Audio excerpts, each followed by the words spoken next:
Hello friends, Anisha Hindi अध्यापक channel पे आपका स्वागत है। तो आज हम डिस्कस करेंगे क्लास 9 की एनुअल एग्जामिनेशन जो हुआ है उसमें हिंदी का पेपर कैसा आया है। दोस्तों, कोई भी एग्ज़ाम देने से पहले, चाहे वो बिहार बोर्ड हो, चाहे वो कॉम्पिटिटिव एग्ज़ाम हो, सबसे पहले तो हमें सिलेबस जानना होता है और प्रीवियस ईयर सॉल्व करने होते हैं। तो जो भी बच्चे आज से क्लास 9 में जाएंगे या 10 में जाएंगे, वो उनके लिए थोड़ा सा ये वीडियो है कि देखिए किस तरह के सवाल आते हैं, तो हमें अपनी तैयारी किस तरह से करनी है। तो आइए दोस्तों शुरू करते हैं। पहला सवाल, भाषा या वाणी की सबसे छोटी इकाई कौन सी है? तो आंसर होगा भाषा या वाणी की सबसे छोटी इकाई वर्ण होती है। इनमें से कौन सा द्विगुण व्यंजन है? द्विगुण व्यंजन कौन सा है दोस्तों? एक ढ और एक र। तो आंसर होगा र। हिंदी में स्वर्ण वर्णों की संख्या कितनी है? तो हिंदी में स्वर्ण वर्णों की संख्या 11 है। ब वर्ण का उच्चारण स्थान क्या होगा? तो पा फा बा भ, इसका उच्चारण स्थान ओष्ठ होता है। ग वर्ण का उच्चारण स्थान क्या होगा? तो सही आंसर होगा कंठ। इन वर्णों में से कौन सा संयुक्त व्यंजन है? तो त्र को संयुक्त व्यंजन कहते हैं। अनुनासिक वर्ण कौन से होते हैं? तो म एक अनुनासिक वर्ण है। नेक्स्ट सवाल पे आते हैं। दो वर्णों के मेल से होने वाले विकार को क्या कहते हैं? तो संधि कहते हैं। दोस्तों, पूछा जाएगा दो वर्णों के मेल से होने वाले विकार को क्या कहते हैं? संधि। अभ्युदय शब्द का संधि विच्छेद, तो अभिधन उदय, अभियुदय। एकाएक शब्द का संधि विच्छेद, एक धन एक, एकाएक। इत्यादि शब्द का संधि विच्छेद, इति धन आदि इत्यादि। तपः प्लस वन का संधि विच्छेद, तपोवन। उद्भव का संधि विच्छेद क्या होगा? उद्भव। दोस्तों, डायरेक्ट संधि से 4 सवाल हैं, इसका मतलब हमें संधि विच्छेद बहुत अच्छे से पढ़ना होगा। नीचे आते हैं। मनावन शब्द का वर्ण विच्छेद क्या होता है? मा धन आ धन ना धन आ धन अ धन अ धन न। यज्ञ, इन ध्वनियों से मिलके क्या बनेगा? तो दोस्तों यज्ञ होगा इसका आंसर। इनमें से कौन सा शुद्ध शब्द है? तो इसमें से शुद्ध शब्द जो होगा वो परमेश्वर होगा। इसमें से अशुद्ध शब्द कौन सा है? तो अध्ययन। दोस्तों, अध्ययन ऐसे नहीं, अध्ययन ऐसे लिखते हैं। विराम शब्द का शाब्दिक अर्थ क्या होगा? तो विराम शब्द का जो शाब्दिक अर्थ है दोस्तों, ये आंसर गलत है। शाब्दिक अर्थ होगा ठहराव, इसका जो मूल अर्थ है। निम्नलिखित में कौन सा प्रश्नवाचक चिन्ह है? इंग्लिश में इसको बोलते हैं क्वेश्चन मार्क, तो आंसर सी होगा। यथाशक्ति में कौन सा समास है? अव्ययी भाव होगा।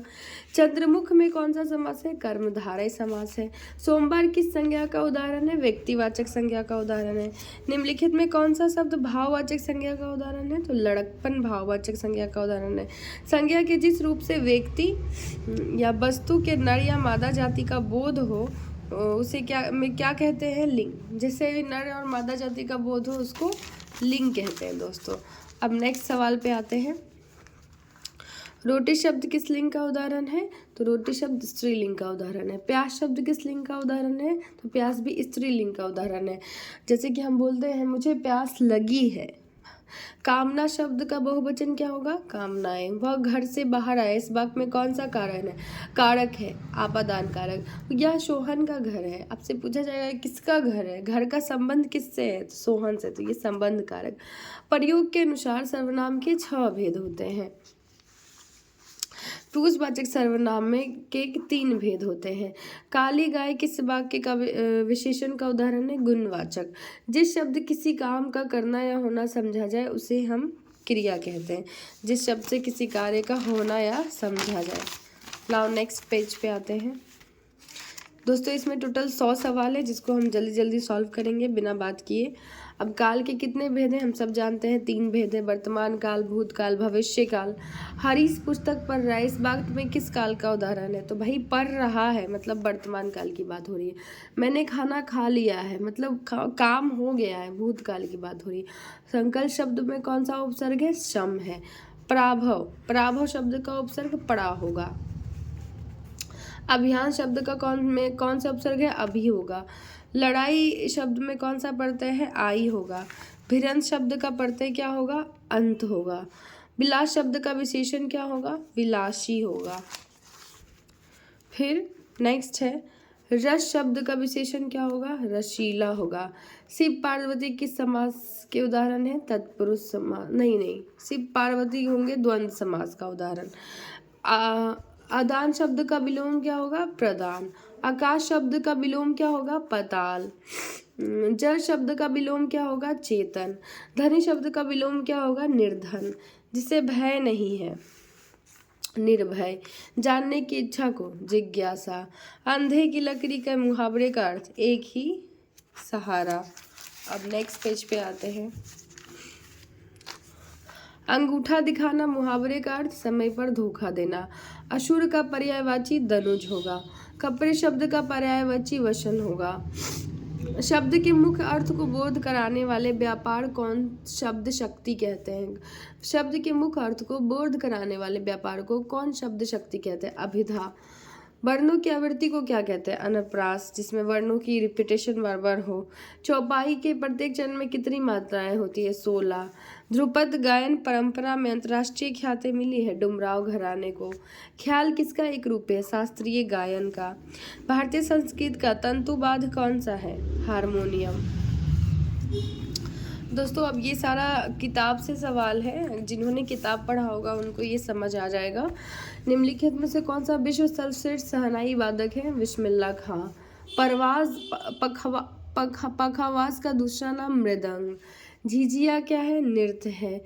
जिस दिन बारात जाती है उस दिन रात में दूल्हे की घर नारियां क्या करती है? झिझिया। बिहार में चित्रकला व्यापक विकास किस रूप में हुआ है? पटना कलम के रूप में। पटना कलम के रूप में। कहाँ के बौद्ध प्रचारकों के साथ साथ चित्रकार और तथा मूर्तिकार भी बाहर भेजे जाते हैं थे? तो पाटलिपुत्र से। फिर पटना चित्र शैली के प्रमुख पत्रकार में कौन शामिल नहीं है? तो ये हो जाएगा दोस्तों डॉक्टर नागेंद्र मोहनी। मिथिला की रंगीन चित्रकारी को मिली है? तो मिथिला के रंगीन चित्रकारी को अंतर्राष्ट्रीय प्रसिद्धि मिली है। नाउ नेक्स्ट सवाल।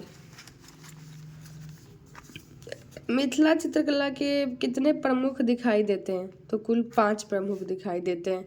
बिहार बंधु नामक पत्रिका का संपादक कौन है? केशवराव भट्ट। मनोरंजन नाटक मंडली के संस्थापक कौन है? चतुर्भुज जी। कौन अभिनेता बिहार राज्य के हैं? शत्रुघ्न सिन्हा। इनका घर पटना में है, इनकी बेटी सोनाक्षी सिन्हा है। मैं नीर भरी दुख की बदली शीर्षक कविता के रचनाकार महादेवी वर्मा है। दक्षिणी अमेरिकी देश चिली के पराल शहर में किस कवि का जन्म हुआ है? पिकासो का। समुद्र शीर्षक कविता में किसका चरित्र प्रकट किया गया है? समुद्र का। भीगी हुई चिड़िया की तरफ कौन फुरफुराती थी? निम्मो। नेक्स्ट सवाल। कितने मुकदमे लंबित हैं तुम्हारी अदालत में कितने साल से? या किस शीर्षक कविता की पंक्ति है? मेरा ईश्वर। मेरा ईश्वर शीर्षक कविता में किसने दुखी न रहने की ठानी थी? कवि ने दुखी नहीं रहने की ठानी थी। गीतों फूलों और विद्या की खेती करने को पूरा हिंदुस्तान मिलेगा। आ रही रवि की सवारी शीर्षक कविता में रात का राजा राह में क्या बनकर खड़ा हुआ है? भिखारी। प्रिय प्रवास के रचनाकार कौन है? अयोध्या सिंह उपाध्याय। गुरु गोविंद सिंह का जन्म कहाँ हुआ था दोस्तों? बिहार में। हिंदी की प्रसिद्ध सूफी कवि कौन थे? मंझन। निम्नलिखित में से कौन सा संत कवि है? रविदास। भगजोगनी की इस कहानी की पात्रा है? कहानी का प्लॉट। ज्ञानचौंग भारत में आए थे सम्राट हर्षवर्धन के समय। वियोग किसकी प्रसिद्ध गद्य काव्य है? शिव पूजन सहाय। 4 मन पाट का पैसा क्या हुआ? धरती पर पाँव ही नहीं पड़ते पान की बेगम शीर्षक कहानी किसका कथन है? बिरजू की माँ की। वाटसन होटल कहाँ था? बम्बई में। टॉल्स्टॉय के घर में पाठ की विधा क्या है? निबंध। निम्नलिखित में किस शीर्षक की पाठ विधा रेखाचित है? अष्टावक्र। पधारो हमारे देश में शीर्षक पाठ किस राज्य का वर्णन है? राजस्थान। मध्य प्रदेश के उज्जैन शहर में किस लेखक का जन्म हुआ? शरद जोशी का। लेखक शरद जोशी ने भारतीय रेल की अस्त व्यस्तता अर्थव्यवस्था के बहाने पोल खोली है। किनकी पोल खोली है? भारतीय राज व्यवस्था की। प्रसिद्ध कवि नागार्जुन ने किनके गद्य के भूरी भूरी प्रशंसा किए हैं? जगदीश नारायण चौबे की। अच्छे निबंध के लिए किसकी आवश्यकता होती है? कल्पना शक्ति की, क्योंकि जब हम कल्पना करेंगे तभी हम निबंध लिख पाएंगे ना। सुरेश किस कहानी का पात्र है? कहानी के प्लॉट का। बोलपुर के निकट शांति निकेतन की स्थापना किसने की थी? रविन्द्रनाथ ठाकुर ने। नीरज शिक्षा में जीवन का बहुमूल्य समय क्या हो जाता है? व्यर्थ हो जाता है। कबीर रैदास अपनी तुलना किससे किए? तो चंदन से किए। तो आज का वीडियो यहीं तक है दोस्तों। इसी तरह मैं 10 की हिंदी, 11 की हिंदी, 12 की हिंदी सबका प्रीवियस ईयर आपके साथ डिस्कस करूंगी और सबका सब्जेक्टिव भी मैं कोशिश करूंगी अब आपको प्रोवाइड कराया जाए, ताकि आपके बोर्ड एग्ज़ाम की तैयारी काफ़ी अच्छी हो। तब तक हमारे साथ जुड़े, बोर्ड एग्ज़ाम की तैयारी के लिए हमारे साथ जुड़े रहिए। Thank you.